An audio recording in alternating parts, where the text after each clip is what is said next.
court system is a show. The whole system is designed right now to demotivate people to be creators, workers, run businesses. Or even get a job. And that number has gone up. Russell Leeds, entrepreneur, property investor, and brother of Samuel Leeds, is the CEO of the UK's leading property training company and host of the Property Investors Podcast, inspiring others to dream bigger, invest smarter, and create lasting success. Tell us, what is the Academy? What do you do? Academy is basically creating the perfect environment for anyone that wants to get into property to succeed. You need to have a purpose. It's not just about how much money you make or how much money you're worth. Yeah. So one of the things that Samuel says, like when you first get started, you put your goal together, is like, where would you like to live? What car would you like to drive? Yeah. Where would you like to go? What do you actually want? When you actually work it out, it's often a lot less money than you'd actually think. Do you think that Tesla is an electric car company long? Don't quote me on it. Okay. I do back Elon, but I also do think that he could lose everything. Things sort of maybe got a bit toxic with the Andrew Tate and stuff. But I think with Andrew Tate, there's actually a lot of positive stuff that he says. For those who don't know, I know that a lot of people who listen are on the Academy, but hopefully there's some people who aren't as well. So tell us, what is the Academy? What do you do? Sure thing. So the Academy is like, I think, I mean, obviously you're on it, so you would know, but it's basically creating like the perfect environment for anyone that wants to get into property to succeed. So you're around, number one, you're around winners. So around on the Academy, you're around people that are trying to succeed. Yeah. Number two, you've got unlimited mentoring, support, you've got training, you've got programs, you've got dinners, you've got the education, basically everything you need in order to make it as a property investor, you've got it. And everything that you could possibly think of, because we've been running it quite a long time now, we've thought of it. So it's always improving, but that's basically what the Academy is. Yeah, and I've been on just under 2 years now, and there's a lot's been added, a lot's changed. It's only got better. But even when I started, there was more than I realised I was getting into. You know what I mean? And it's not just property. There's so many other benefits. Sales, entrepreneurship. But even more than that, just from the community, just the community, being part of a community that wants to see you win, is just helpful in every area of life. Yeah. You know, I got the opportunity quite early on to do a spotlight speaking talk at one of the inner circles, so that was, improving my public speaking. We'll get on to talk about the boxing later as well. I'm excited for that. I'm excited for that. That's one of the main reasons I wanted to do this with you, was because you called me out, didn't you? When I wasn't there. Yes. What was the words you used to describe me? Well, I called you a skinny little pussy. Skinny little pussy. That was it. Okay, but I can explain. Right. So beforehand, Samuel called all of us boxers, all the people who were going to fight, into a little room, and he said, okay, we're going to do some marketing. We're going to, call each other out, and, so make it theatrical and, all that stuff. And at the time I was matched up with Tony. It's changed now. So I was trying to think, how can I call out Tony in a way that's theatrical, So I thought, okay, well, I want to fight the main man. But obviously Samuel is booked up because he's fighting another night as well. And so I thought, okay, well, then there's only one other choice. But then I had to sort of say, well, it's not Russell. And then I just sort of threw in the thing as well for the theatrics, Yeah. Obviously, I don't think that. Obviously not. I have nothing but respect for you. Not skinny or little. But I'm not fighting on the night. I'm actually comparing. Are you? I'm comparing the event. Yeah. Oh, so great.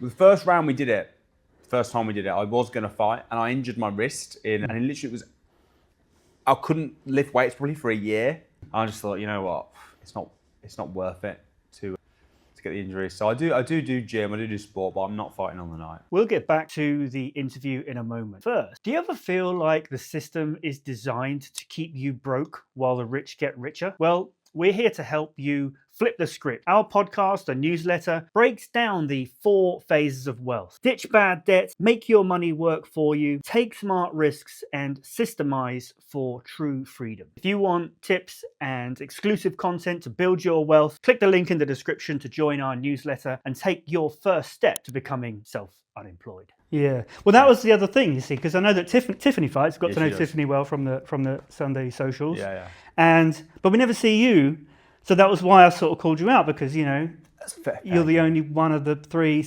that doesn't. Well, Tiff's not fighting on the night now. No, but the only one that doesn't.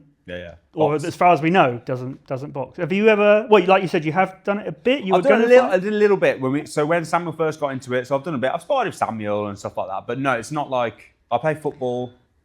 I do the gym, I lift weights, but I've never had a fight.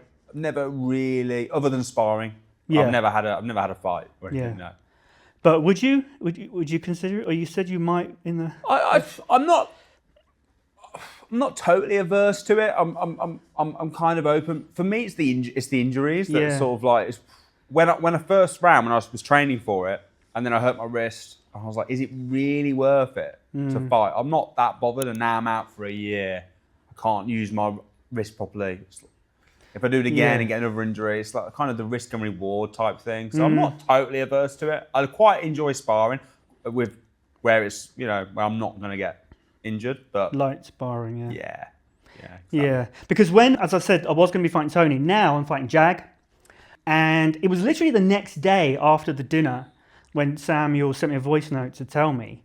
And he's told me that there's been a change, but he didn't get to the point and say you're going to be fighting Jag instead. So I was sitting there thinking, oh my God, maybe Russell heard about what I said and he wants to fight me now. But I'm quite glad. I'd rather fight Jag, I think, than you.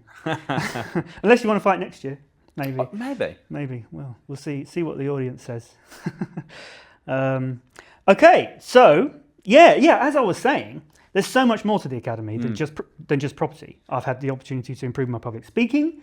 I've got fit. I was 103 kilos at the start of this year. Now I'm 85. Nice. Yeah, and also the podcast. This whole podcast. I've wanted to do something like this for years, and I just sort of mentioned it to Samuel and said, I'm thinking of starting a podcast. Because I was a bit worried that there might be some sort of a conflict of interest. He was like, no, go for it, and I'll even come on. So then I was like, well, I have to now. So this wouldn't exist. I remember you talking about it at one of the dinners. Yeah. I remember you sort of saying, like, I've just started, or I'm going to start a podcast next month. And also, I talked to you about it briefly on a mastermind. Yeah. And you said to me, I was like, I'm thinking about that weekly. And you were like, maybe go bi-weekly, once every 2 weeks, that might be easier. And that was good advice, because it's a lot of work. It is a lot of work. It's amazing how fast it comes around again. Yeah. I do a weekly podcast, and it's like, oh no, it's Tuesday again. Got to quickly film it. So yeah. Cool. So let's talk about that briefly. Your podcast, do you find you get most views from YouTube? I do. Or is it? I get more downloads, so I get more listens on Spotify than I do on YouTube for our podcast. Okay. Yeah. Spotify is our biggest platform, then YouTube, then Apple Podcasts. Right. I suppose for me, I guess I'm quite YouTube native.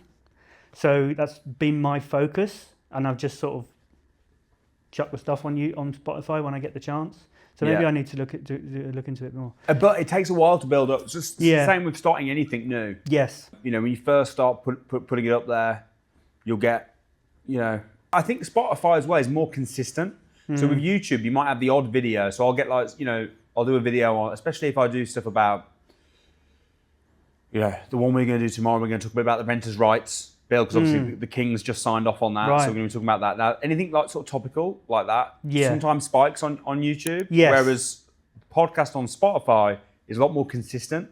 So YouTube's a bit more up and down. So does that mean that sort of evergreen content that they call it, where it's sort of things that are always relevant?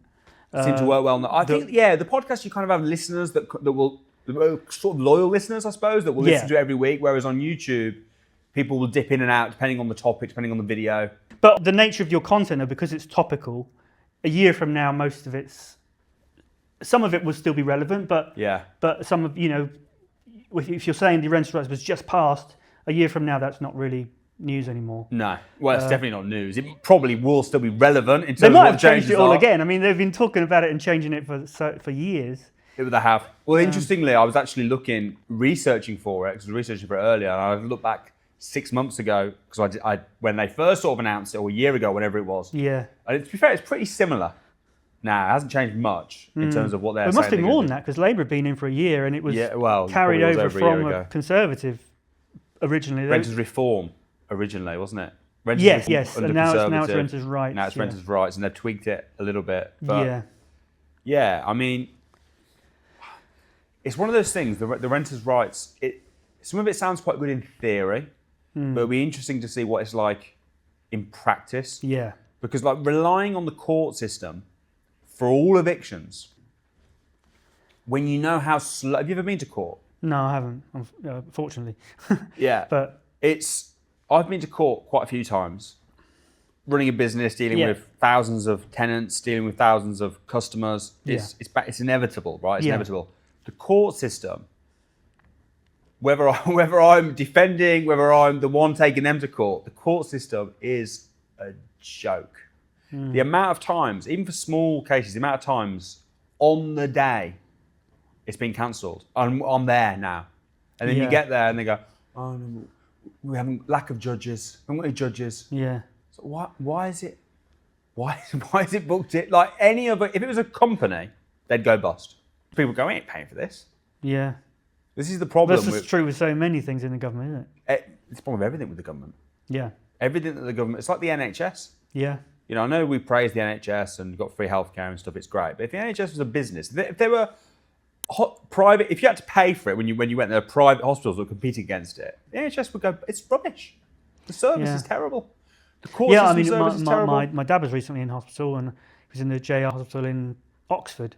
Yeah. And it's supposed to be one of the top hospitals, but it's a mess. The lifts don't work. It feels dirty. Everything's like 30 years old. You know, and it's just. And it's like when you go to the NHS though, and they don't know anything. All the stuff that's happened before. There's no database. They don't know what's going on. You've got to tell them every time. You notice that you go to the doctors or whatever. It's like, right, what? Well, you told me to come back this week. Okay, well, tell me everything again then, because I will. Well, they've got like 30 appointments a day, haven't they? And they can do 15 minutes with each one. But why is there not? Like, if it was a company, Apple, they know everything about me. Yeah. They wouldn't need to ask every time. Why is the government, everything the government do, the court system, the hospitals, the councils, can you imagine if you had to pay the councils? Imagine if you got to choose. Which council should we pay our council tax to? You wouldn't choose this lot, would you? No. If there was a private company that would do it instead, they'd all go bust. All the government businesses would go bust. Yeah, I mean, it's no surprise that councils are going bust, because I'm trying to pay my council tax. Even it's hard to even pay your council tax. You know, to get hold of the right person and, you know, make sure you're paying the right amount. And I did one recently with a house, but it's owned by my company because it's a lease option, and so it's a bit complicated. I filled in the online form, and it was like, okay, someone will get back to you, because I think it doesn't fit into a box or whatever, so they couldn't give me a price and let me pay online. So they were like, someone will get back to you, and that was like 2 weeks ago, and I haven't heard anything. Yeah, so have you ever tried to change council tax with the valuation office agency? So how much you pay? Or? Yeah, so but if you've got, you know about the double council tax for service accommodation properties? No. So they brought in a new rule, which I'm not totally against. Where this is some councils? This is all councils. Is it? Yeah, this is government-wide. So they've said that if you have a second home or an empty home, you need to pay double council tax, 100%. So if your council tax was, say, 180 quid, that's now going to go up to 360. Now, the problem with this is they're classing properties that are rented out as serviced accommodation because no one lives there. They're saying it's your second home. Right. So this is only applied to private landlords? Private landlords. So not companies running SAs? I think it would still apply. Even I think it would still apply, but I'm not 100% sure on that. Right. So basically, people that I had a letter, so I own some properties in my personal name, rent them out of service accommodation, council tax has now gone up 100%. Now, there's a way around it, though. And the way around it is to contact the valuation office agency and to say, I'm actually running this as service accommodation, and then you pay business rates instead, which is obviously a lot less. So I applied in February this year for some of my properties, and I went to the valuation office, and they said, if we've not got back to you in 6 months, they can have a 6 window just to get back to you. If we've not got back to you in 6 months, reach out again, right? So I waited the 6 months, which would have been like what, February, March, April, May, June, July, August, right? I waited till the end of August. I rang them up. On the course, I'm on hold for an hour waiting to speak to someone. Finally get through. They were like, oh, I said what I just said to you. I applied in February. I was told to reach out after 6 months. It's been 6 months. They were like, that's old information now. We're now saying 9 months. So after 9 months, you can come back to us. So that's September, October, November, which is like now. Still haven't heard anything. And it's like, how? So in all that time, you've got to pay double. You're paying the double tax. Correct. And will you be able to reclaim it? Yes. Yeah. But even so, it's still. But even it's like, you're paying over the odds, but you got to keep paying it till we eventually get round to getting back to you. Yeah. What was our point anyway? But the government. What got us onto that? The government. But they're really slow. Yeah. They're terrible. Really slow. Yeah. If they were a business, they'd be out of business. Yeah. We were talking about how you're gonna have to use Section 8. So you're gonna have to take them to court to get them out. We were talking about the courts. But the courts are really slow. Yeah. Right. So typically you're looking at about 6 months, and this is why. See, scrapping Section 21. Yeah. On the face of it, sounds like fair. It's like, well, why would you be able to evict someone from their home without a valid reason? Yeah. It just makes sense. But the reason it isn't because there's not a valid reason. It's because to prove the valid reason, you've got to go to court. And then to go to court takes ages, 6 months, 7 months, who the hell knows how long. And you can go bankrupt in that time. In the meantime, you've got to carry on paying your mortgage, and they don't have to pay the rent. Yeah. It's not because you. This is why it sounds good in theory to turn around and say there should be no. I'm going to get that. I've been a tenant most of my life. I've been a tenant, by the way, and a landlord at the same time. So I rent where I live and I own properties, so I can look at it. And I have been kicked out. It's frustrating to get kicked out. The main reason I got kicked out though was because the landlord wanted to move back in, and that's still allowed. That's the same. That's still allowed. Yeah. Yeah. So, yeah, I'm not a big fan of the renters' rights. The only thing that I do think will be good is I do think it'll make landlords way more open to running their properties as service accommodation, whether that be through a rent-to-renter or just doing it themselves. Yeah. So, I mean, if you're that's going to, pull out rental stock even more, which is going to be bad. Which is going to put rents. But every time they try and do this to try and help the tenants, and by hurting the landlords, the landlord pass on the pain to the tenants anyway. Well, they have to. It's a business. Yeah. They can't just. Money doesn't grow on trees. For landlords, it comes from the rent. So, it has to come from there. So rents have to go up. They don't seem to understand this. No. What do you think about the rules like that you can't discriminate against people with pets, for example? See, I quite like that one. Again, as someone that's done, because I had a dog, fortunately passed away a couple of months ago, but I've had a dog 15 years, so I've been renting, and it is difficult to find places that will allow dogs. So I just had a flat, and some tenants moved out, and they had a dog, and the place was a disaster. I had to change all the carpets, repaint everything. But I even had to change some of the skirting boards. But then they should see. I would be happy. So it was a tricky situation because I'd asked them to leave, and that had caused them some problems. So I felt a bit bad. So I didn't make the most of. I was nice to them, and in terms of the deposit and stuff. And I knew I wanted to sort of completely redecorate it anyway because I wanted to run it as an SA. But there were a few things that I shouldn't have had to do, like change some of the skirting boards. What, they chewed it? Chewed it, and then the dog had pissed on it, and it was like MDF, so it all sort of expanded, and it was horrible. And the place stank. The place absolutely stank. My dog didn't do any damage like that. But if there was anything, you'd have been happy to pay. I'd have fixed it before I went. And I think that's fair. You don't want to live, if the dog's done any damage, you don't want to live with it. I understand why landlords don't want dogs. I get it. You can make them have insurance though. Yeah. Which then kind of. Yeah, I mean, I'm. Although I had this bad experience, I'm with you. I don't have a problem with that. Yeah. What about benefits, kids? Because here's an interesting thing. So my sister moved down. Samuel ended up buying her a house. Part of the reason for that was she couldn't rent anywhere. Yeah. She would literally ring up a letting agent, And they'd say, right, what's your situation? And she'd say, they wouldn't even show her viewings. Single mom, nah, couldn't find the letting agent to let her book a viewing on a property. That's wrong, isn't it? If you're willing to pay. Yeah. That's, Of course, yeah. Because otherwise we're putting people in a position where they're kind of forced to go through the council house scheme. So I think some of the discrimination stuff I quite like. I'm not totally against all the stuff. I even like the ombudsman idea. I mean, that's a great idea in theory. But a lot of Labour's laws in theory, before they got in, a lot of they're build. I'm like, okay, this is maybe a different Labour to what we've been used to over.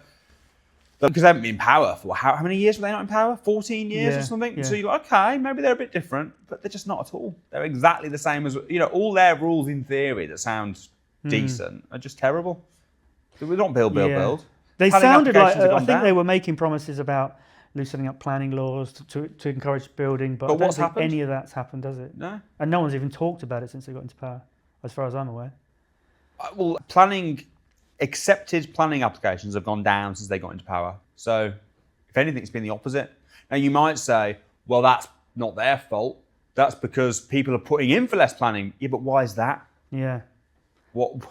It's cost of build materials has gone up, and there's probably and it doesn't make sense to run a business. I mean, in the UK. In certain areas where they need houses, like up in the north, house prices are so cheap that it's the cost of building a house is more than the cost the house would actually be worth. Well, this is what I found. So when I went because obviously when you develop houses, and you'll know this, you'll drive around, you spot opportunities, don't you? And I remember I went to Liverpool. I can't remember why I went to Liverpool, but I went to Liverpool and I was like, oh my gosh, this place is amazing. Like there's so many abandoned buildings and lands. And we did the figures. I was like, oh, that's why it's amazing. It's because it will cost more to build than the house will be worth in the end. Yeah. It doesn't make any sense. And you're right, you go up north, because the build costs have gone through the roof. People are buying projects. And when they buy the project, it stacks. And it's like, oh, this is a great deal. Yeah. And then by the time it's gone through, the build costs have gone up so much, it's like, oh, it doesn't work anymore. Can't get a builder to do it for the prices that they quoted me 6 months ago. Yeah. No longer stacks. So why is that? I mean, you can't blame everything on Rachel Reeves and Keir Starmer. At the end of the day, but most of it on her. Yeah, but mostly. Yeah. Speaking of Rachel Reeves, what do you think about this whole thing about her not paying her selective license? Because she moved in when she moved into number 11 Downing Street and became Chancellor. She rented out her house, but she didn't know that you need to pay a selective license in that area to. So I'm actually in two minds about it. I am as well, interestingly. Yeah. Well, on the one hand, she's in government. She should know the law. Yeah. Especially as she voted for it, I believe. That's what I heard. I don't know. Don't quote me. She should know what she should know. And she should be setting an example. On the other hand, it's a stupid law. It's a stupid, they say it's a license and they take your money and that's it. Nothing happens. They don't check anything. They say that, it's all like self-certified. It's like, are you a good person? Yes, you tick that box. Well, she fails there straight away. Yeah. First question. Oh, no, I'm not a good person. All the money just goes into someone to look at the form and then say, yeah, and that's it. I mean, I've got a house in Durham and I do have to pay selective license on that. And they have invited me to a couple of training things. One about mold. It's like, if I've got a problem with mold, I'll look into it and I'll learn about it when I need to. Yeah. You don't need to put on these courses for people that don't need it. It's just you're wasting my money. Yeah, I agree. I agree with you. The other thing that I'm not a big fan of normally, now I'm not a big fan of Rachel Reeves, so I'm kind of like, if she did, it doesn't look like they're going to do anything, but if she did get sacked over it, I wouldn't be upset. But I'm not a big fan of political figures or CEOs or losing their jobs over little indiscretions that, because let's face it, right? If the real crime is getting caught. If you knew, all of them, Keir Starmer, Nigel Farage, Boris, they'll have all done little stuff that if we as the public found out about it, they would now be under pressure to lose their job. It's like, do you know the CEO from the Coldplay concert? The CEO? From the Coldplay concert. Yeah. So he got sacked for that. Now, But that was so, yeah. It was stupid. It was embarrassing, for him. It was obviously people found it quite funny. But if his company found out he was having an affair, would they have sacked him? Well, no. So no, only because of the attention it got. Yeah, but why is that his fault? His wife left him. Yeah. Is that not? It doesn't affect his ability to do the job. It doesn't affect, exactly. So in the same way that I think this is, stupid of Rachel Reeves, she should probably get the same punishment that you or I would get if we did it, which is a fine, I believe. Yeah. And, it's quite a big fine. I think it's up to 30,000 or something. Yeah, something like that. And so she should probably get that big fine, and then it should be okay. And obviously the public will think bad of her for it. But is it a sackable offence? Is it that big a deal? Really? Probably not. But it's Rachel Reeves, and I don't like her when she's about to bring the budget in. So yeah, sack her. But I'm similar to you. It's a bit of a stupid rule. It's similar totally to stupid rule. Angela Rayner, though. Yeah. It's that's different because that wasn't a fee for a license. That was a tax. Yeah. She evaded a tax. Yeah. Or paid the wrong amount. Paid the wrong amount. Yeah. Yeah. But how many people have done that? Her solicitor will have signed it off. Yeah. But not many people have done that who were also the housing minister. Yeah. And, if you're the housing minister, you should know. Embarrassing. It's embarrassing for them. It's embarrassing because I have two pretty big cock-ups in the space of and both of a matter of months. Both of them they're victims of over-regulation. Yeah, they're stupid rules. Yeah. Stamp duty has gone ridiculous. But the really ironic thing, so when we do a session teaching about, in our academy training, teaching about not avoiding tax, tax loopholes, how to use the system, tax efficiency, exactly. How to use the system, how to pay less stamp duty, how to pay less corporation tax, etc. And we do a whole session and we expose some of the loopholes. Like, for example, I bought a property as serviced accommodation, and I'm not having to pay tax on the profits from that for years because of capital allowances. Yes. Right. Now, unfortunately, that loophole got closed for furnished holidays in April this year. But the same loophole applies for commercial property, right? So there's all these loopholes. And when I was doing the training, people always come on and they go, "Don't let Rachel Reeves know about this." I'm like, as if she doesn't know. They all know about this. Yeah. They're all using this themselves. They're very, very aware. They just don't want you to know about it. They don't want, the working man, the big companies, all the donors that donate to the Labour Party. So this whole front about making the wealthy pay their fair share, it's just a front. It is literally to try and get votes. I saw an article in the Times, top 1% of UK earners pay 33% of all the income tax. But of earners. Of earners. And this is the thing, you see, the public think that rich earn a lot of money. They're constantly obsessed with money. But they don't realise the difference between money and wealth.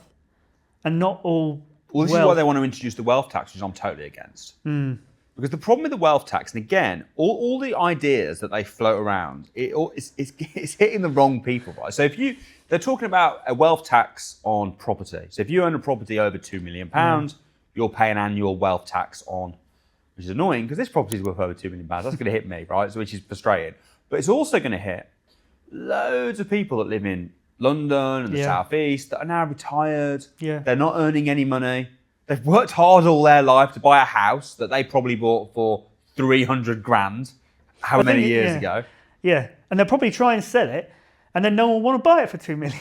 So then they'll be like, "Oh, I'm okay. I don't need to sell it after all because it's not like people that get hit with inheritance tax, and it's like they get given assets, and now they're forced to sell it because they don't have the cash flow. Yeah, you shouldn't. I don't think you should be taxing income and wealth. You either hit one. And they aren't they talking about making it so that, because technically speaking, with inheritance tax, it's the person who died who's paying it, I think.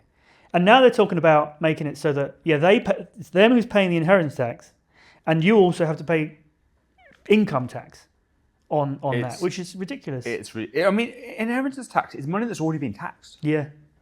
That it's already all been taxed. Why are you paying on it again? Because they need the money. Unless you sell it, in which case they're not realising any gains here. When you get given a house, it's really unfair I mean, obviously, I know on your first house you got a certain amount. What was it, like 300 or 400 grand or whatever that you tax free? But if you get given assets and now you've got to pay 40% tax on the asset when you don't have the cash and you're forced to sell it. Yeah, I'm not. The taxes in this country, I think, they're just it's demotivating people. The whole system is designed right now to demotivate people to be creators, workers, run businesses. Or even get a job. I mean, I'm from Wolverhampton, and loads of people, when I was sort of, I don't see them anymore, but when I was sort of setting up a business and stuff, I knew loads of people that were like on the sick. Yeah. Because they had mental health issues or something, or they were... And that number has gone up a lot in recent years. And it was, they were fine. They're fine. And it's like, I was like, why don't we get a job? You could do this. They're like, why? Yeah. I get paid more for being on the sick. Yeah, and Reform are talking a lot about this. Yeah. About how, people are earning more on benefits than they would than someone on minimum wage. Yeah, and probably if you have got mental health issues, getting a job is probably a good thing. It gives you purpose, gets you out of bed in the morning. 100%. You get to socialise with people. It's just sitting at home all day, then that's not good for mental health. No one should be sitting... How is that how is that a treatment for mental health, Unless you're like severely disabled or and even then there's probably stuff that you could do. But if you're like you see articles, you see the Waitrose, there was the guy that had real special needs and he was stacking shelves at Waitrose, and then he did it for free for like 3 years, and then they wouldn't give him a job. And they wouldn't give him a job. For people like that, you kind of think, okay, that's what the welfare system is for. If you can't get a job, fine. But the amount of fit working, I saw a stat about 18 to 24-year-olds. I think it's 18% of them are in long-term unemployment. 18%? Don't quote me on it. Okay. But I believe so. Do you want me to look it up? Yeah, go on then, because that seems, if it is that, I mean, that's 1 in 5 almost. It was something ridiculous. So what percentage... What was it, 18 to 24-year-olds? I believe it was 18 to 24. 18 to 24. It was an age that you would think, well, you should all be working, you're olds. I think the culture's changed though as well. Like when I was younger, I wanted to sort of start working as young as possible. I started doing a paper round and things like that. Those don't exist anymore.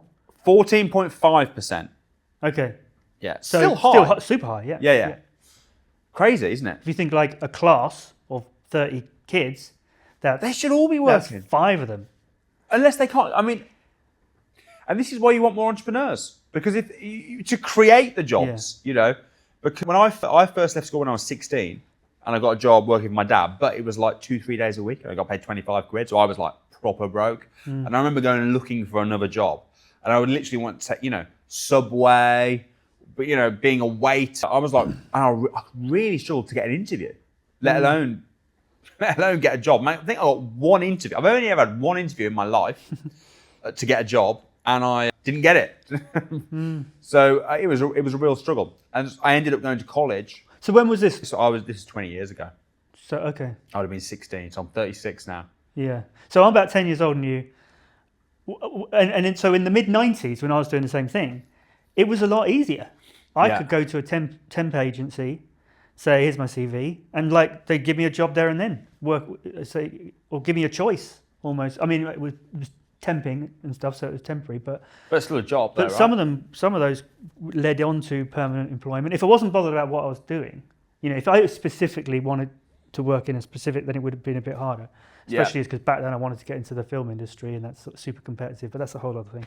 Mind you, I did get offered a job. So I did my work experience at Lloyd's TSB, and they offered me a job when I was 16, 12 grand a year, which at the time I thought was a lot of money for 60. I mean, back then as well, 20 years ago, I don't know what that would be the equivalent of today, but it felt like a lot of money. But I turned that down to work, basically got forced. My dad wanted me to work for him, so I had no choice. I had to go and do work for my dad, so I got forced to turn that down. But then I hardly had any work for my dad, and I was like, oh, great. Turned it down, so then I was looking for a part-time job. So, yeah, I mean, I don't know. I think it probably was easier to get a job back then than it is now. Maybe, I don't know.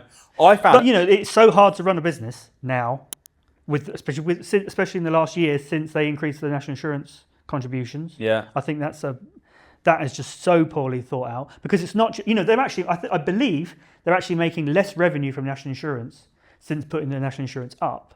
Well, unemployment's like an all-time high. Exactly, because companies are either, they're just not hiring as many people, not giving promotions, not giving pay rises, or giving it to AI. What a bad time! A bad time to make it harder to employ someone. Yeah. When AI is just making exploded. it easier not to. And it's like, oh, should we get a robot to do it that works for $30 a month?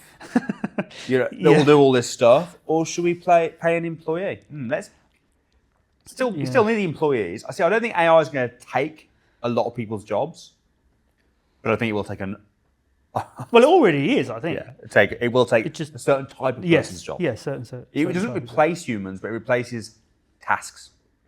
So therefore, you need less humans. Yeah. Yeah. Because a lot of the tasks... one person can do a lot more tasks with AI. Yeah. Like with the videos, my videos, when I make the shorts, all the titles and everything is all done by AI. It would take me hours to write 30 descriptions of short videos. Yeah, well, you can just pop the transcript from this. Exactly, that's what I do. And go, write me a YouTube description based off what we talked about on the show. And bam, bam, bam. Here are your timestamps. Here's everything. Yeah. You'd have had to watch the episode. Yeah. It's quite hard to get the timestamps right. Do you think?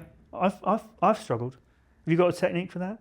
So, I use something called Descript. Oh, yeah, I've heard about that, yeah. So Descript, as soon as I edit it, at the moment, I do all my editing and everything myself.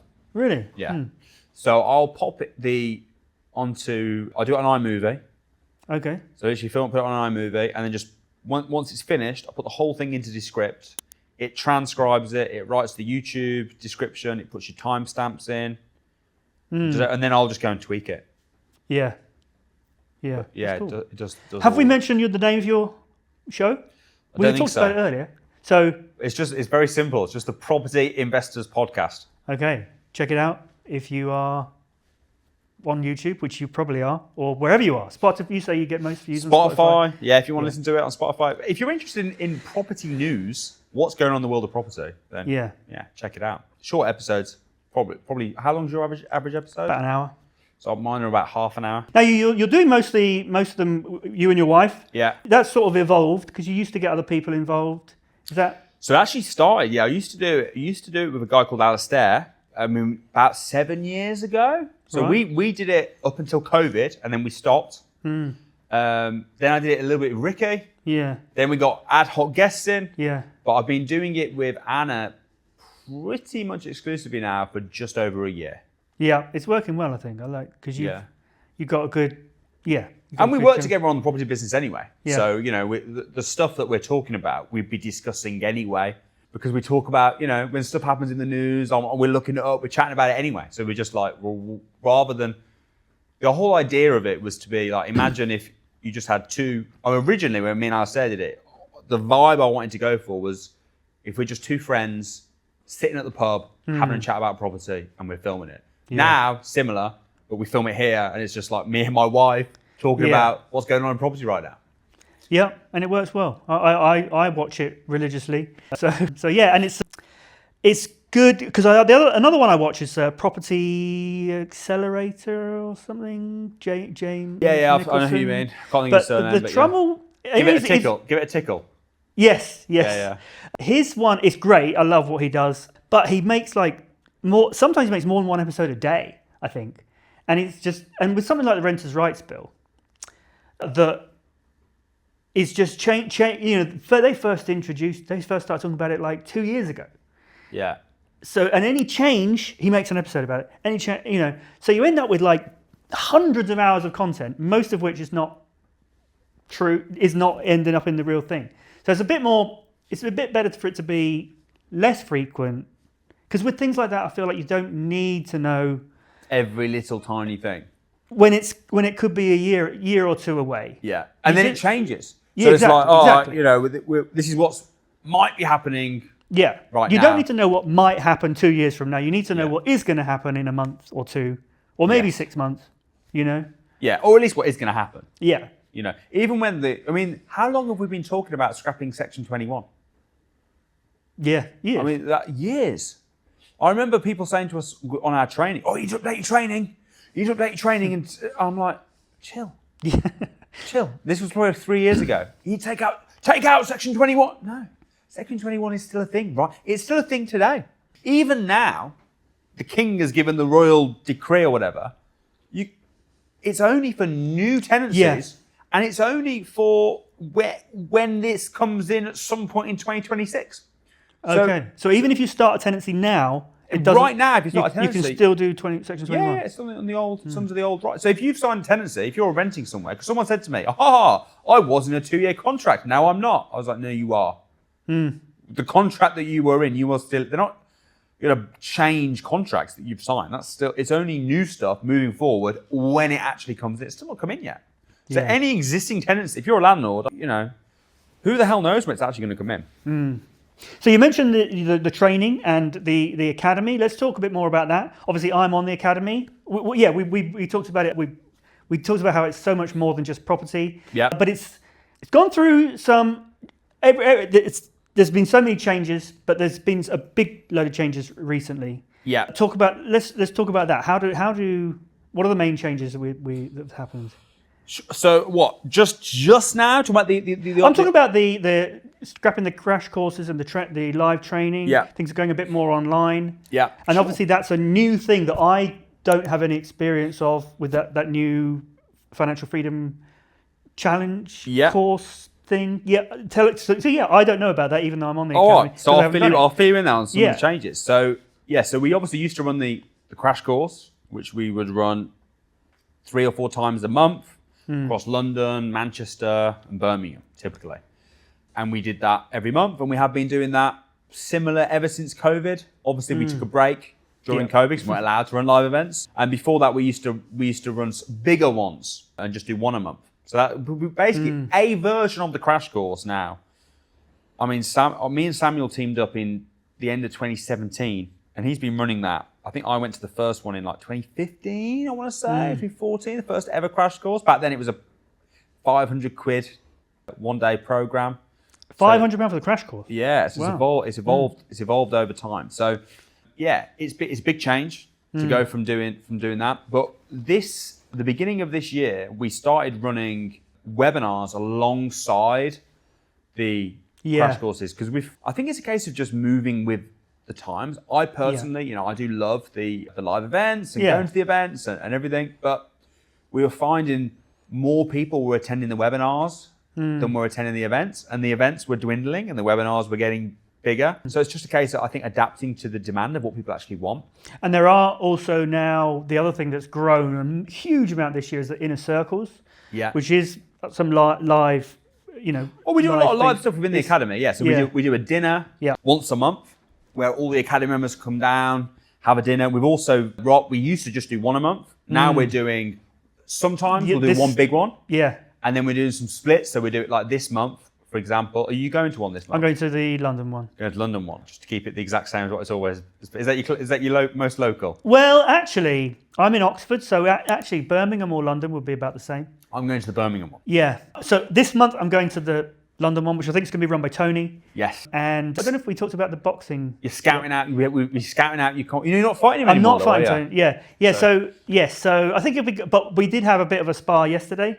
I don't know if we mentioned that. Tony did. Yeah, you didn't tell me that. Tony. Yeah. Oh, so, I'm guessing he got it. Because all I heard was that because I told Samuel yesterday. I was with Samuel last night, and he was like, "Oh yeah," I told him I was filming with you, and he was like, "Oh, we did well at the boxing today." Was that because you were fighting Tony? I fought Tony, and then Samuel maybe fights someone else straight after. Was Tony okay? Yeah, he was okay. Yeah, he's okay. He's not. Okay. He's still around. He's still helping. Yeah. He's still fighting on the night. He's still fighting on the night. No. That's right. But so yes, we do the dinners anyway. We do inner circle. So we've got like 40 inner circles. We've got a lot of live stuff like that going on. So what we've introduced is the academy, which I think is amazing. So it's something called financial freedom challenges. These are virtual. So you do these from wherever you are. So let's say you're based in Oxford, right? Yeah. So you go, right, I'm in Oxford. I want to do a financial freedom challenge in Oxford. So first of all, what is a financial freedom challenge? So Samuel first did one of these on YouTube, I don't know, 5-6 years ago, probably 2019. And he was basically like, right, I'm starting again from scratch. Yeah. I'm going to go out and try and make money, try and become financially free in a week, starting from scratch. And he went out and he did whatever it took to become successful. So the idea of these virtual financial freedom challenges is to recreate what he did for anyone that's taking part. So this is how it would work. If you were taking part in it, for example, you'd go, right, my area is Oxford. Yeah. I'm going to do a financial freedom challenge in Oxford. So we've got Zoom events, which is a mixture of webinar and breakout rooms. Yeah. So you'll come on the webinar first of all, and Samuel will host the webinar, and he'll be like, right, we're going to do a financial freedom challenge in your own area. Let's say deal source. This is what we're doing right now, is focusing on deal sourcing. So the first thing that you need to do if you could become a deal sourcer is whatever it is. Choose your area, book, whatever it is, right? So he'll set your first challenge. Then you're going to go into your breakout rooms, and you're going to be in a group of up to 12 people. So, and you'll have assigned a mentor, and they'll go, right, Samuel set the challenge. Do you know what you need to do? Yes, I do. Right, you've got 2 hours now to go and do it. I'm here if you need any help. The other mentors are here. Go and do that. So it's not like training where you... Yeah, I feel like that's good in a way, because the live training was great, but when Samuel would do the same thing, he was like, go away and book some viewings, and you'd have like 20 minutes to go and do something. But it's always really hard in that environment to sort of go away and do that. But when you're at home, and you've got a bit more time. Yeah. Well, day 3, you're going to be booking viewings. So while you're there on the training, you'll be going and booking viewings, but the mentors are here if you need it. Yeah. Samuel will be setting the challenge. And the idea is, because obviously all the training, we've got all the online courses. The idea is you do that before you come. So you've been trained, right? So I now know everything about deal selling. I've watched all the training. I know exactly what to do. This week is an implementation week. Go and do it with the support of Samuel setting the direction, and then the mentors and the coaches will be there working with you to hold your hand, basically. It's almost like a done with you type experience. At the live training, we had, 300-400 people in the room. Yeah, we have mentors, you can go and book it, but you were kind of on your own. It was more about the training. This is not a training week. You've done the training already. Done the training, yeah. This is an implementation week. And we're going to be running these literally, we're doing 3 this month. Because they're going to be in smaller groups. Yeah. So where does this fit in the sort of scheme of things? In terms of the academy?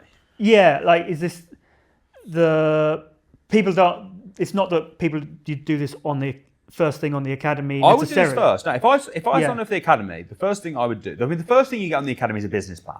Yeah. Right, so it's like, well, what's your plan? What do you actually want? Right, you've joined the academy, you're in this amazing network, you've got all this training, all this. What do you actually want? What's the goal? What's the end goal? Why are you here? Why did you sign up? I'm here because I want whatever it is. What's your thing? Why did you sign up for the academy? What did you actually want? To build my net worth, build and become financially free. Financially free. Yeah. Okay, cool. So what does that mean? It means, I have a goal of having a net worth of £50 million in 10 years. £50 million. That's your goal. So it's not about like a monthly income or whatever. It's about. Well, that was my goal, but now I realise. I need to rethink it probably. It's been a couple of years since I went through all that. But yes, cash flow is more important, because although, I own a few properties and things, my cash flow is a bit lower than it should be. So yes, I do have some goals as well to do with cash flow. But long term, my goal is that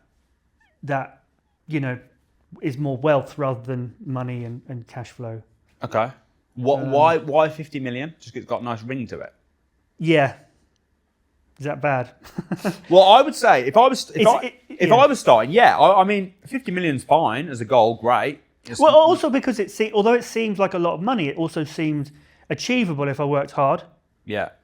And with what I learned as well. So that's the other reason I chose that. No, it's not just. Yeah. So one of the things that Samuel says, like when you first get started, you're putting your goal together. We do is like, well, what's your dream? What's your actual dream life? What is your dream life? Like, what do you actually want? Like, where would you like to live? What car would you like to drive? Yeah. Where would you like to go on holiday? What do you want to do with your time? What do you actually want? When you actually work it out, it's often a lot less money than you'd actually think. Yeah. Right. No, absolutely. Yeah. And this is kind of what this podcast is all about. It's about, it's about purpose. Life is about, you need to have a purpose. It's not just about how much money you make or how much money you're worth. Yes, I set that goal, but it is really about what is your purpose, what drives you, what gets you out of bed in the morning. Yeah. And that is what Self-Unemployed is all about. It's kind of what the name means to me. It's like, And people will get the wrong idea when they hear that name because they think, oh, unemployed, that sort of has negative connotations. But to me, it just means that you're not employed. You've got yourself into a position where you're not, but it doesn't mean you don't work, because people associate employment far too much with work, if you know what I mean. Like if you, because most people think if you don't have a job, you're not working, but that's not how it is if you're self-unemployed. I work really hard, but I don't work for money.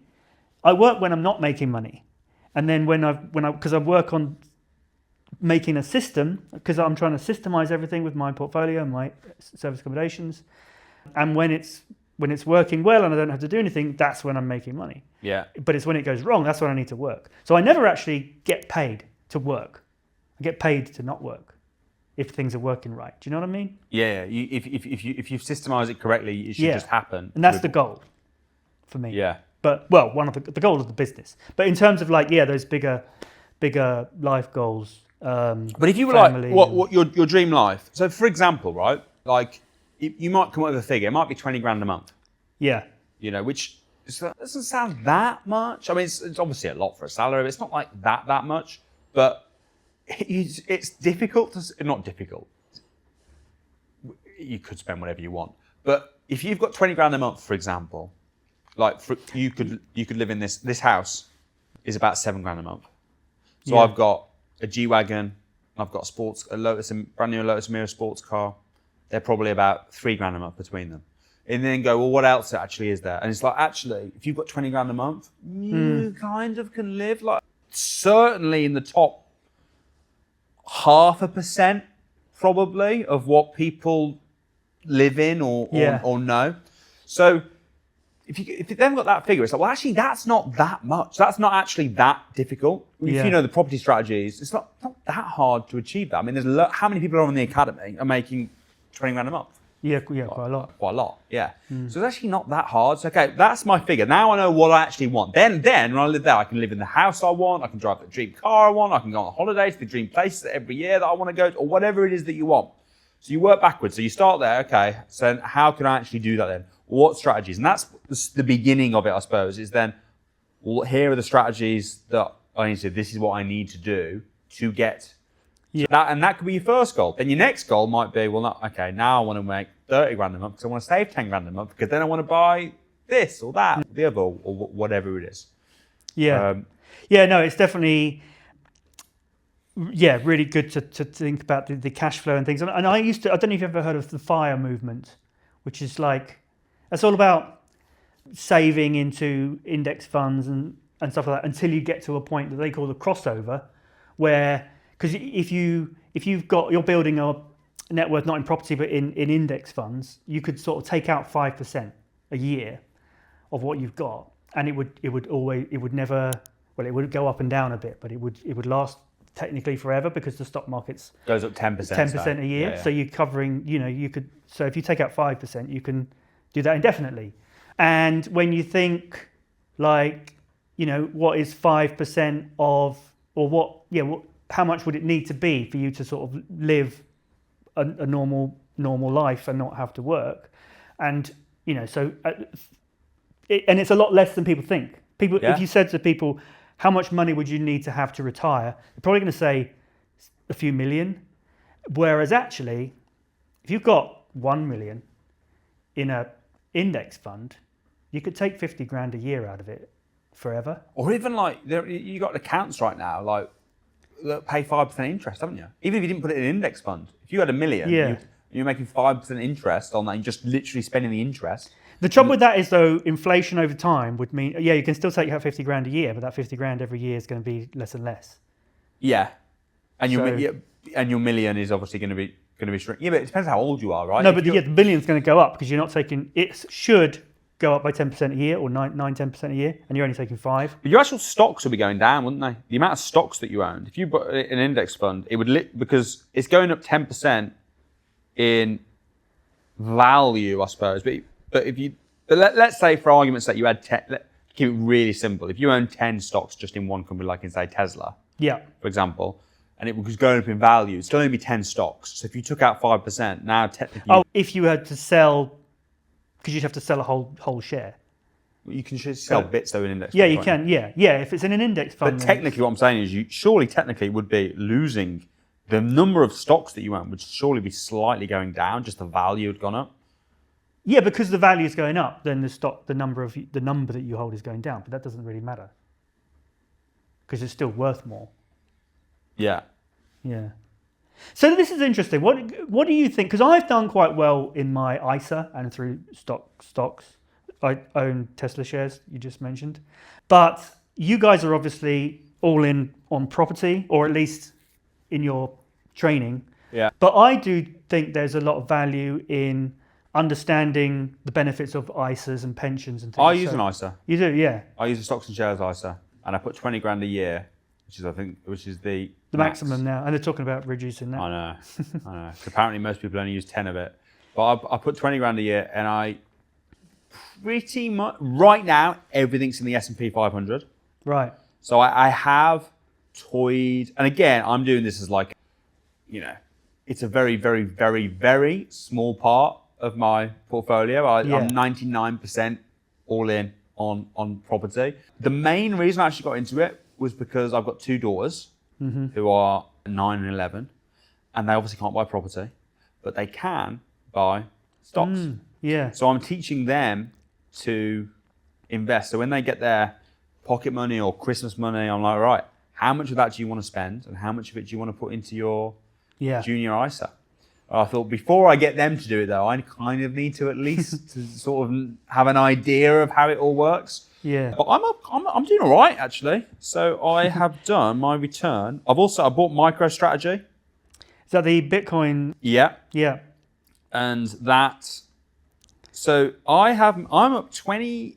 I did well on MicroStrategy, and I did because I bought that quite low, and I also did something else. What else did I do? I did MicroStrategy. Have you ever considered Tesla? You mentioned it earlier. No. I think now's a good time to buy Tesla. Do you? This is not financial advice, but I mean I was buying Tesla since 2016, so I've done very, very well. That's how I'm here. That's how I I don't long term believe in electric cars. Do you not? No. But why? Tesla's I'm not up 26.9% in last year. Okay. Which I think is decent Yeah. for a stock portfolio. Why do I not think electric cars long term? Well, hang on a minute. Do you think that Tesla is an electric car company long term? Do you not? No. What do you think they are long term? AI, robotics, energy, and electric cars. Yeah. I do back Elon, but I also do think that he's crazy enough that he could lose everything. Do you know what I mean? Like, have you read his book? You mean the Walter Isaacson biography? Yeah. He is definitely crazy enough to lose it all, isn't he? He risks everything. He doesn't. Yeah. It doesn't seem to. On things like putting a rocket into space. Yeah. Like he literally. Yeah. Almost bankrupted himself on one rocket launch. He invested everything in SpaceX and Tesla at the same time, thinking that both would probably fail. Both had an unlikely chance of success, but they were both just so interesting to him and seemed, But if he hadn't risked everything, if he'd given himself that out, he might not have made a success. I think he's a legend. Yeah. He's very, very interesting. Yeah. But yeah, I don't know. So why don't you think electric cars are the future? So I bought an electric car. Well, I didn't. I leased it actually. Was it a Tesla? No. Okay. I did. There's a big difference. Have you got a Tesla? I've got a Tesla, yeah. It was a Porsche. Okay. Porsche Taycan. And I had that for 3 years. And I did it really for the tax benefits, to be honest. Okay. And I didn't really like it. I liked the drive, so I liked the speed. I've driven Teslas as well. I like the speed of them. Yeah. Which is great. But the charging, I found a real pain. But that's because you can't. Back then, probably you couldn't charge at a Tesla charger. No, you couldn't. Yeah, and every time I have to use a public charger that's not a Tesla, which is very rare, I have a problem. But like, I'm with you. If I had to rely on the non-Tesla chargers, well, I went to the other day, right? And it was I booked a taxi for some reason. I don't know why I did this, but I was flying from Gatwick and then back to Heathrow. So I booked an Uber because I had no choice. And the guy that came to pick me was in a Tesla. And he said, "Oh, I don't actually have enough charge to get you to the airport. That's annoying. So we're going to have to go." And then we had to go out miles out of our. We actually went to Heathrow Airport, which is like because that was the only Tesla supercharger wherever he get to. Pull over for 20 minutes while he charged his Tesla. And I was just like, "Oh, this just takes me back, man." To like, I've never had that in my life with fuel. With a petrol car. I get what you're saying. But and one other thing, sorry, go on. You might not have noticed this. The other thing I don't like about it is I find they make me feel sick. Driving in, when I drove my Porsche and I got this Tesla, long journeys, I feel ill in electric cars. Yeah, I've never had that, and I've never heard that. So fair enough. But for me personally, so that I think the infrastructure is going to be a struggle. Well, I think it's not going to get worse. It's only going to get better and better and better. Well, not if more cars go electric. Then it will get worse. No, but they're going to build more and more infrastructure. But are they going to be able to keep up? Do you still think they're going to hit this target? What's the target? All electric cars by when? Oh, I don't care about the government targets. They shouldn't be setting governments. They shouldn't be mandated. I don't believe it should be mandated at all. If it wasn't mandated, it should be. Look, if the car companies can make a compelling product, then go electric. But if they can't, then give people the choice. There shouldn't be government mandating electric cars. I don't believe that. Yeah, well, if it wasn't mandated, then it was just a choice, then I think it'd be fine. Yeah. But I just don't think it's going to go all in. And if they do go all in on green energy, I think they're going to come up with something else, like the hydrogen maybe. So I've got a friend of mine who's an Oxford professor, and he's really heavily investing into hydrogen. Really? Companies. He thinks that's where it's going to go. So look, I'm not a scientist. I don't know. But what Elon says about hydrogen, and maybe he would because he runs Tesla, but he says there's just so many problems with it. It doesn't work if it's too hot. It doesn't work if it's too cold. Even the slightest hole in a pipe can cause a leak, which can cause an explosion. Because hydrogen is like, I don't know what they call it, but it's like, you know, the difference between oil and water. Water would leak faster because it's thinner. Basically, hydrogen is like the thinnest element, so it will leak so really fast out of a tiny hole, and that will, is dangerous, will cause an explosion. So there's just so many reasons I think that hydrogen won't work. In theory, yes, everything's working fine, it could be good, but also, who's got a hydrogen socket in their house? How are you going to get, you've got to redo the entire infrastructure again from scratch. Which you don't with electric, because everyone's got plug sockets in their house. I can see a dozen of them around here. Yeah. Well, that was the thing I ended up doing with my electric car, was I only used it as basically a second car. Yeah. And I just charged it at home. Yeah.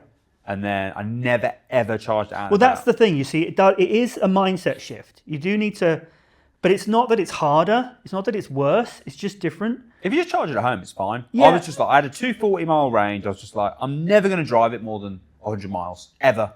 Yeah. I'm always going to bring it home. I'm always going to charge it. When I first got it, talking about court, I had a court case in Carlisle.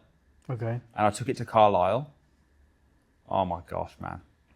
It was just a disaster. It was an absolute disaster getting home from Carlisle. Like, I pulled over at a charging, put it on charge, went shopping for a couple of hours, came back, and it failed. And hadn't charged at all. You see, if that happened with a Tesla, you'd get a notification on your phone. Yeah, maybe Teslas are better. So back to the stock though. Why I do think the stock, it's not a car company. I don't know if you are up to date with what they're doing with the Optimus robot. They're basically making humanoid. I've seen the robot. Yeah. And they're betting that that's going to replace a lot of physical. It's going to bring AI into the physical world, into factories and stuff, and they own factories, so they know what they're talking about. Technically, I do own some Tesla because you got the S&P 500. Yeah. So I'm in a little bit. Yeah, it's a big percentage of that, I think. Yeah. And also, Elon has just now negotiating his new pay package, and if it goes through on the shareholder vote, which is in a week's time, will be out by the time this episode's out, then he gets no money if the share price doesn't go up. This was the same as his last one, but it's like an order of magnitude bigger. It's going to make him a trillionaire, the world's first trillionaire. So he gets no money if the company doesn't, double in value. So and then there's several tranches. This was the same before, but it's again the same again, up to something like an 8 trillion not net worth, but market capital. So if it goes through, and it works, I remember the last one that went in like 2017. It seemed crazy that he would achieve all of these tranches, because it was taking the company from like 50 billion to a trillion, to like $1 trillion net market cap, which as an investor, it's a 100% shareholder aligned pay package, because if he doesn't deliver for you as a shareholder, he gets nothing. There's no salary. It's almost like a commission only sort of ownership. It's a performance only package. It's all bonus and no salary. I think maybe he earns $1 a year because he has to legally. So you're betting all in on Tesla, is what you're saying? On the stock market, I'm all in Tesla. Yeah. Well, where are you? Just exclusively Tesla? Yeah. It's quite volatile, isn't it? Tell me about it. Yeah. But so some days I you think wake up and you go, well, I used to work at Amazon, and I'd invested like £50,000 into Tesla at the time. And this is like 2019 when it just started going crazy. And after a while, I'd look at my thing. I was like, I made a year's salary today, and then the next day I'd be like, I lost a year's salary today. And that, so that's why I did pull some out and bought a flat, the flat below the flat where I lived, and because I always wanted to get into property as well. So I decided that was the time. Because of the volatility. I was sitting there in the Amazon canteen, seeing that I'd made or lost a year's salary. That's what I felt with MicroStrategy. I was like, yeah, hey, oh, yeah. So you have to think long term and not think about try not to even look at the daily movements. Yeah. With the stock market, especially with like growth companies. Well, I saw a stat that people that check more often, do worse on average in the stock market than people who just check like every couple of months. Yeah. You bet literally. The more hands-on you are, the worse you become at picking stocks, knowing when to buy. You're better off just to leave it. And it would be the same with property. It's just we don't know what the price is until we go to an estate agent. And it's so difficult to sell it. And there's costs of selling it and things. But if someone was if you got sent an email every day saying how much your house has changed in value. And you could just sell it at the click of a button. Yeah, you probably would. Yeah. Oh, buy that one. Buy this one. Yeah, you're right. So property kind of forces you to be that slow, thoughtful investor. And that's the strategy that works. Yeah. And the illiquidity is what forces you. Yeah. So let's get back to the academy. So there's the new Financial Freedom Challenge course. So how do people sign up for that? Is that the first thing you would do coming after watching? So I was just saying, so your business plan would be your first thing you'd do. Then what I would do is I would start going to the masterminds, which you could do immediately. Monday Night Mastermind, for example. So hold on. This is if you've joined the academy. Yeah. What if someone's at the stage where they've seen some Samuel Leeds videos on YouTube, they've seen this on YouTube? Yeah, what I would do in that case, I would jump on the Samuel Leeds website. Yeah. I would do the free webinar. I wouldn't spend any money to start with. I'd do the free webinar. In the description. Yeah, there you go. The free webinar in the description. Okay, so there's a free webinar first. Yeah, and I'd go, right, let's just make sure that I gel with this guy. Yeah. Because I do think you should get some education. And I think that we're the best. But if you don't gel with Samuel's training style and you're like, then maybe not. So I would do that first, and I'd go, do I like it? Do I like this? That's a free webinar. Free webinar. Right. Yeah, and you're going to put a link in, are you? So use absolutely. There'll be a link. Link. There's always a link in the description. So I'd do that, and then if you like that, then I would probably dip my toe on. Maybe do one of our paid trainings and see how you get on with that. And if you like that and you think, these guys are good, then I would go in on the academy. Right. If you gel with us and you like us, and you like what it's about. With the academy, once I joined the academy, I'd be thinking, right, so I need network. I start building my network. I'd start jumping on the masterminds, daily masterminds. I'd get my business plan nailed. I'd start speaking to the mentors. I'd start doing the online training and working out which strategy I want to do first. And then I'll jump on. There's no point jumping on the Financial Freedom Challenges straight away. So the Financial Freedom Challenge is for academy members. It's not for non-academy members. Correct. Right. Okay. Yeah, it's just for academy members. Yeah. So Samuel wanted to do more stuff just for academy members because he was spending a lot of his time doing the crash courses, doing the live events, and he's not doing that. Yeah. So the other thing that's changed a lot, well, the other thing that seems to be changing a lot with your situation, you're going to be moving to Dubai. And Samuel, what's this all about? Yeah, so we've got a house out there. Well, we've both got houses out there now in Dubai. We're keeping here, so we're going to be traveling UK, Dubai. I mean, Samuel's got a house out in Zimbabwe as well, so it's sort of bit all over the place really. But yeah, we're going to be setting up some business out there. We're going to be looking at the Dubai market. But you're back to our sort of stocks and shares analogy. I think S&P 500 is probably very England. It's very safe. It's very predictable. We've got 100 years of data that we can go through, and we can look at, houses double approximately every 10 years, and we've got all that. Dubai is like Tesla. Yeah. So or MicroStrategy or Nvidia or something where it's a little bit, it's more volatile. It's new. You can make a lot of money. So like we've got places on the Palm.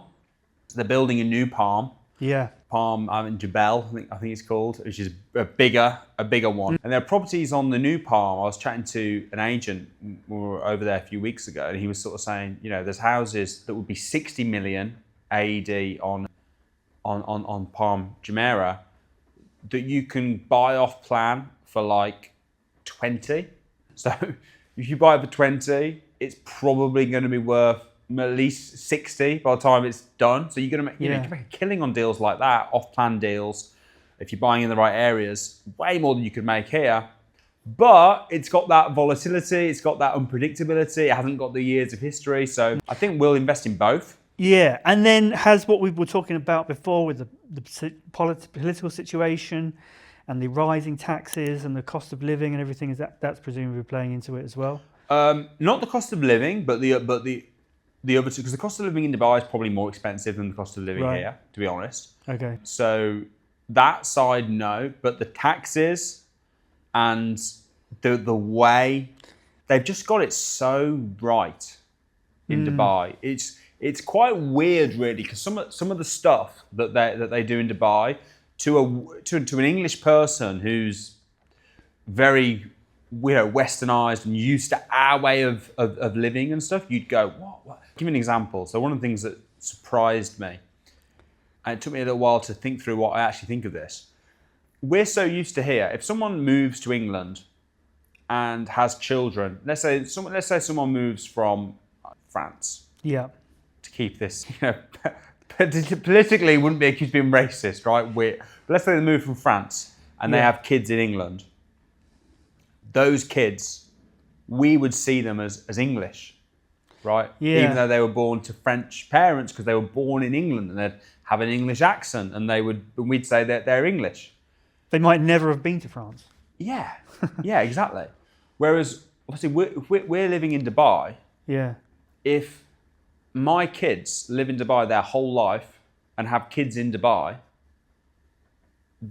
would not see those children as Emirati. They'd be like, no, you're English because you're born to English parents. They wouldn't be able to get, they don't do benefits and stuff in the same way, but they wouldn't get benefits over in Dubai. They'd just be like, no, you're English. Is there much intermarriage between Emirates and foreigners? I don't believe so. That is the only way that you could get. If otherwise, a woman married an Emirati, then their kids would be. But not the other way around. I don't believe it the other way around, right? So yeah. And the other thing that really surprised me as well, and we worry in this country, you hear people say like, oh, people are taking over, and we want to keep it English, but they don't care about that in Dubai at all. No. Do you know roughly what percentage of the Dubai population? Oh, it's huge. Is Emirati? Oh no, that is tiny. Yeah. Yeah. Most people are immigrants. It's like 9%. But the immigrants, they don't get free healthcare. They don't get benefits. If you want to go there, you don't get any control. Come, but you have to pay.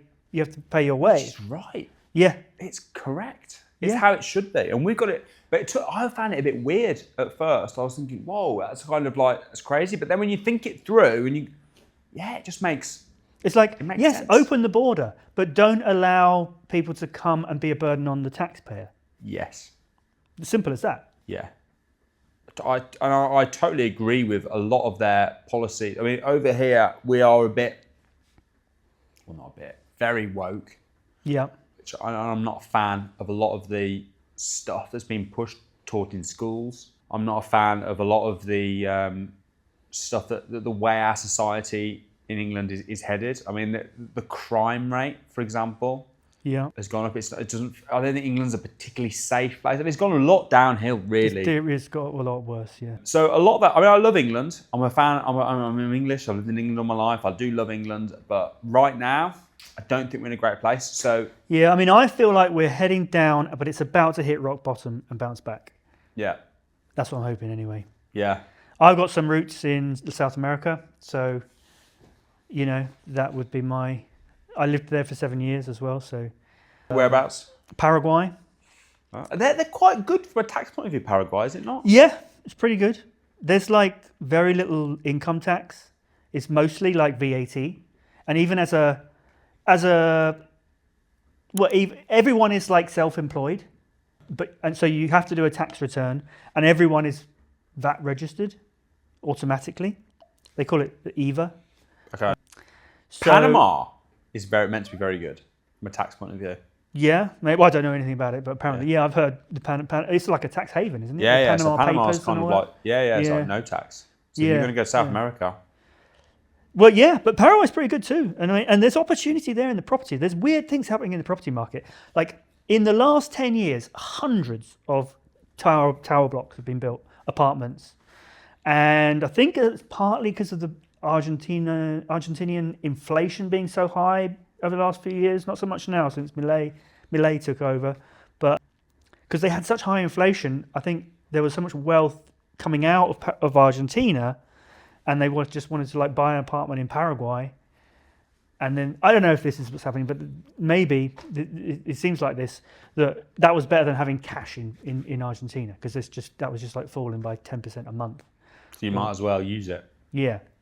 So I think basically there was a property boom that was caused by people wanting to store their wealth, because you'd see this 50 apartment building and 2 cars in the car park, but and people are making money because they were going up in value. So if you bought them off plan and then sold them when they're done, you could make people have made a lot of money. It's just I worry there's a crash coming, but I don't know. I need to look into it more. Yeah, will you be tempted to move there then, rather than? I'm tempted. I could be tempted. Yeah. For now, I'm just hoping things are going to hit bottom and bounce back. I do think we have reached a turning point. With the wokeness. Yes. Where it's kind of got. And I feel like that march that happened a few months ago was partly a big turning point. Yeah, what's it? Piers Morgan's written a book, hasn't he? Has he?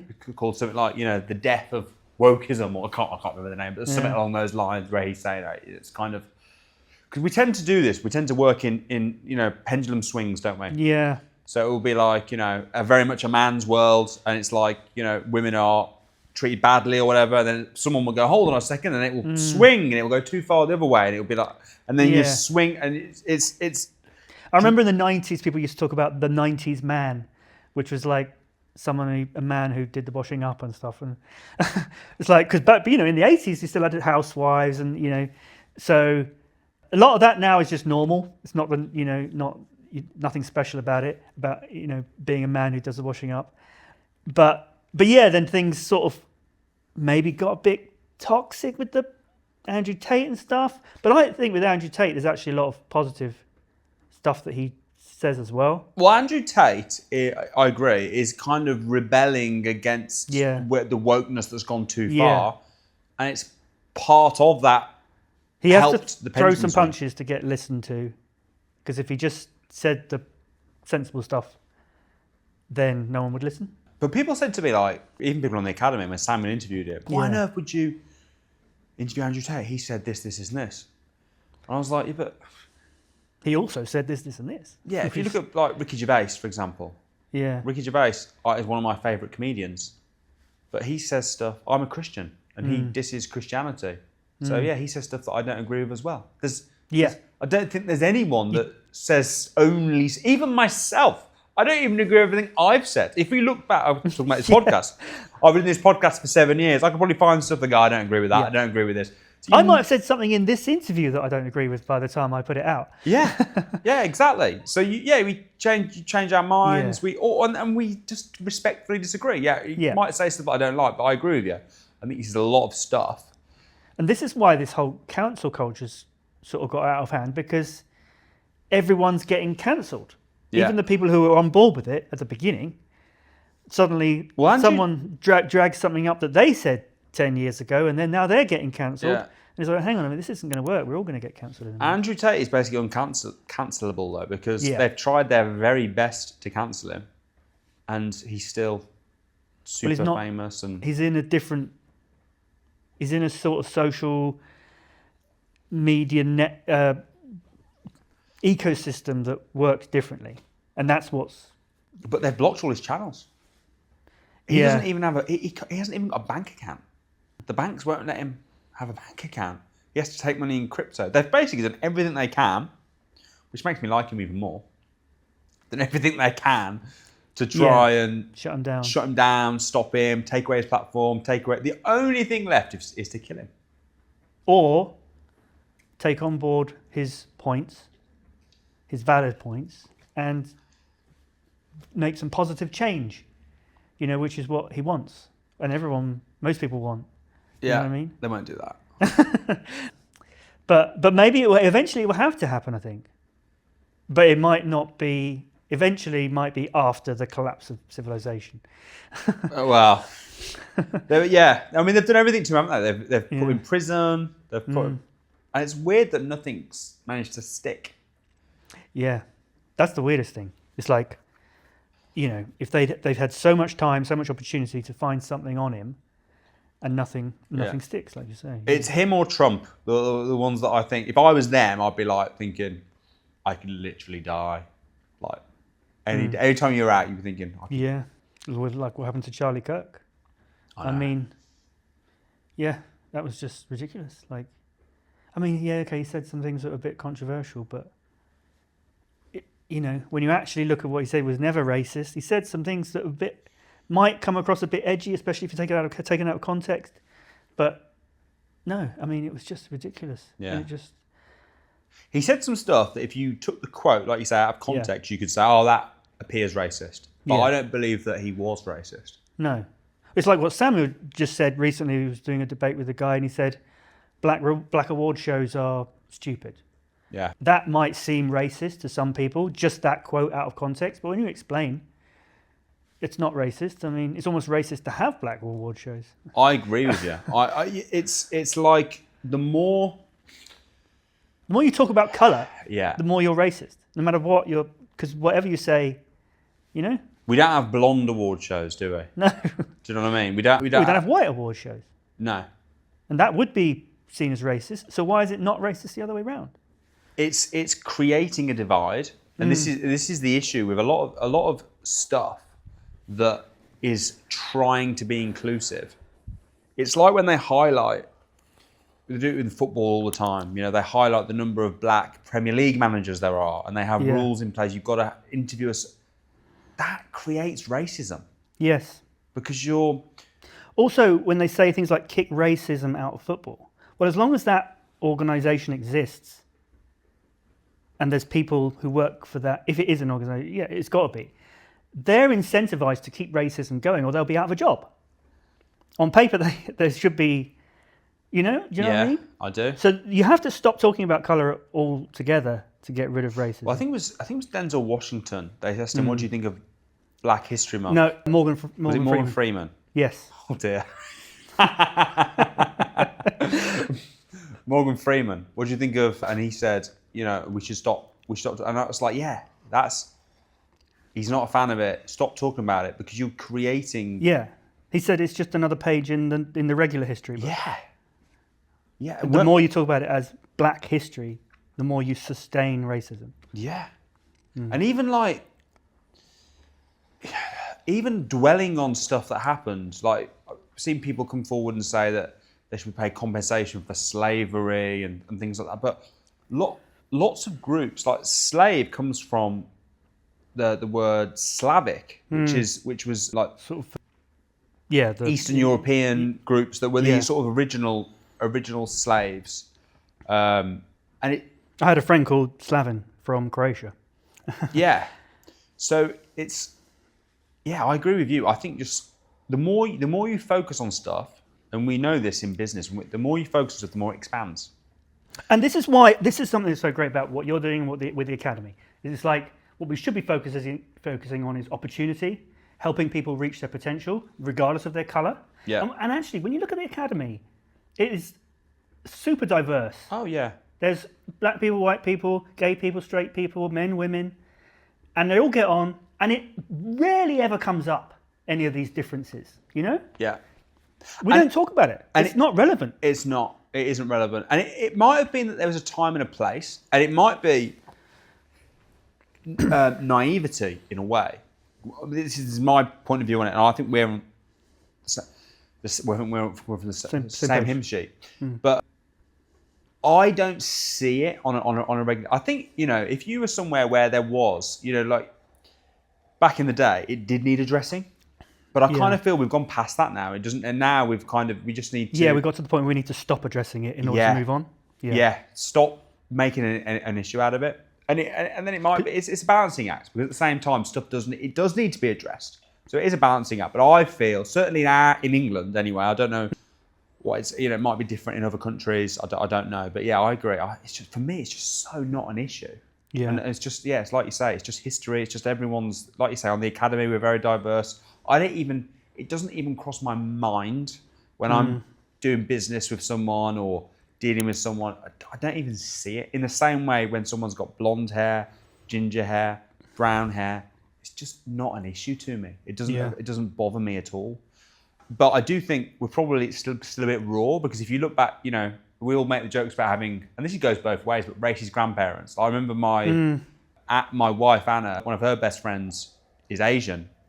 And her grandma was really annoyed when Davinder, who's Anna's friend, took Anna around for letting a white person come in the house. Really? But I think that generation is different. But for my generation, from what I've seen, I agree. Just stop talking about it. It's not an issue. It's like the more we talk about it, the more it holds us back.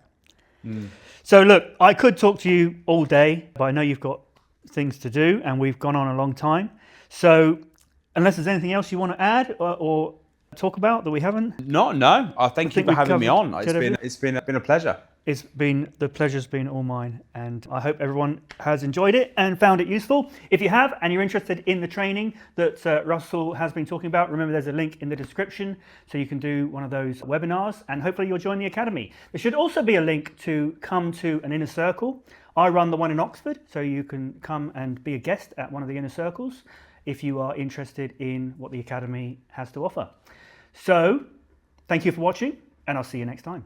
Thanks for sticking with us to the end of this episode of the Self-Unemployed podcast. The fact that you're still here tells me that you are serious about building wealth, finding a higher purpose for your life, and beating the system that's designed to keep you down. Now take the next step towards financial freedom by clicking the link in the description to join our newsletter if you haven't already, and take your first steps to becoming self-unemployed.